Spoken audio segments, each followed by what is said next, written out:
मैं आज आप सब के साथ भारतीय सेना के एयर डिफेंस मेजर्स जो कि हमने इंडियन एयरफोर्स के साथ मिलजुल कर तालमेल में लिए, उसके बारे में कुछ बातचीत करूंगा।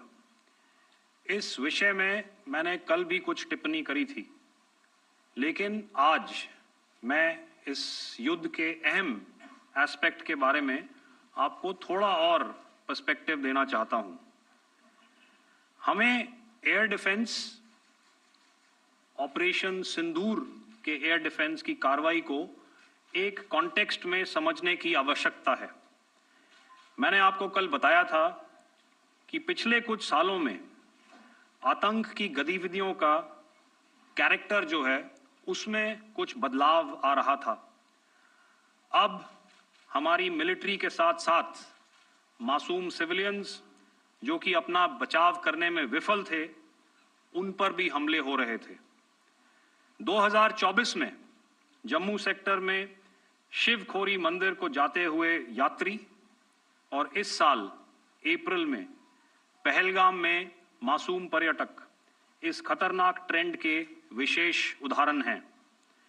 पहलगाम तक पाप का यह घड़ा भर चुका था।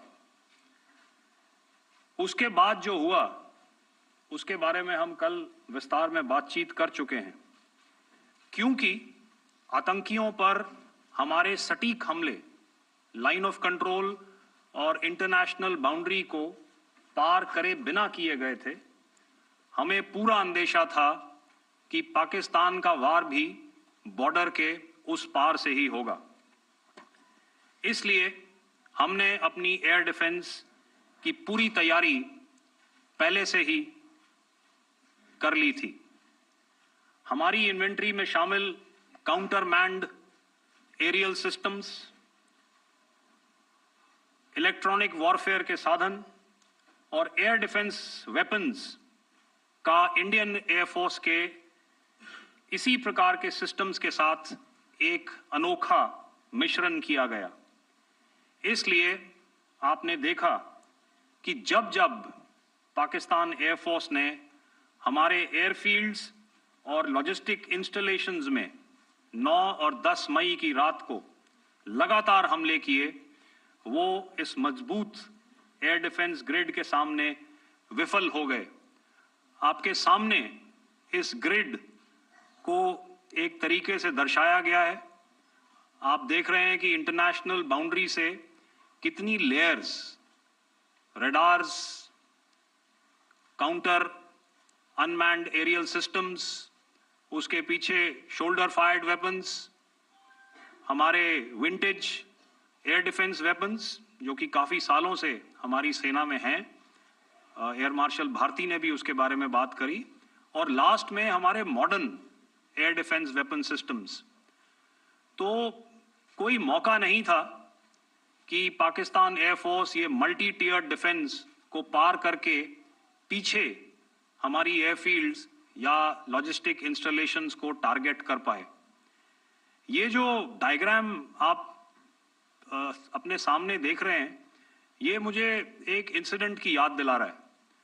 और मैं आपको इस उदाहरण के जरिए से एक ये एस्पेक्ट हाईलाइट करना चाहता हूं। जब मैं स्कूल में था तो तकरीबन मेरे ख्याल से ये 70 का दशक था, और उस समय इंग्लैंड और ऑस्ट्रेलिया के बीच में, आज शायद क्रिकेट की बात भी करनी चाहिए क्योंकि मैं देख रहा था कि विराट कोहली ने टेस्ट क्रिकेट से रिटायरमेंट ले ली। कई भारतीयों की तरह वो मेरे भी फेवरेट क्रिकेटर हैं।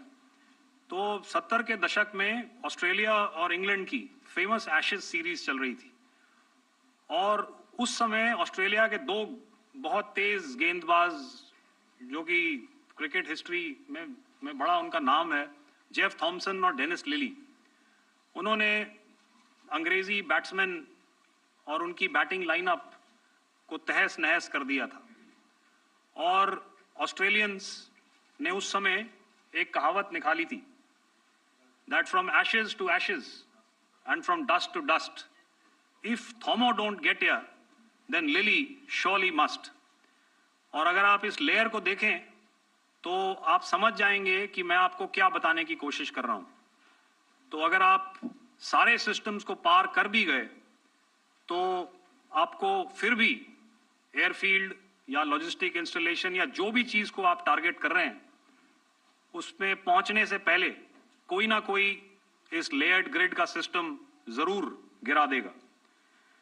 जो दुर्दशा कल आपने पाकिस्तान एयरफील्ड्स की देखी और शायद आज भी एयर मार्शल भारती की प्रेजेंटेशन में, हमारी एयरफील्ड्स हर प्रकार से ऑपरेशनल हैं।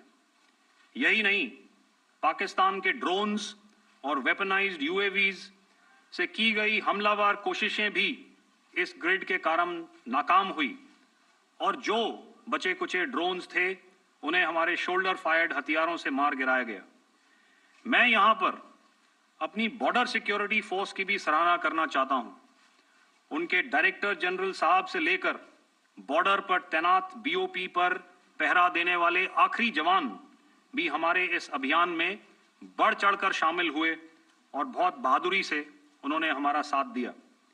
उनके काउंटर अनआर्म्ड सिस्टम्स भी हमारे इस मल्टी टियर्ड एयर डिफेंस ग्रिड का हिस्सा थे, जिसके कारण पाकिस्तान की नापाक हरकतों का विनाश किया गया।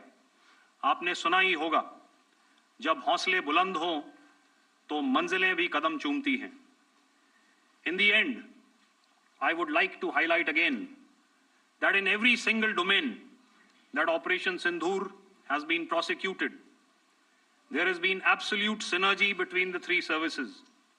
Not only have we, in this endeavor, been fully supported by our government, departments, and agencies, I cannot here not mention our 140 crore countrymen that have stood behind us with their prayers and goodwill, urging and inspiring us to achieve our mission and objectives.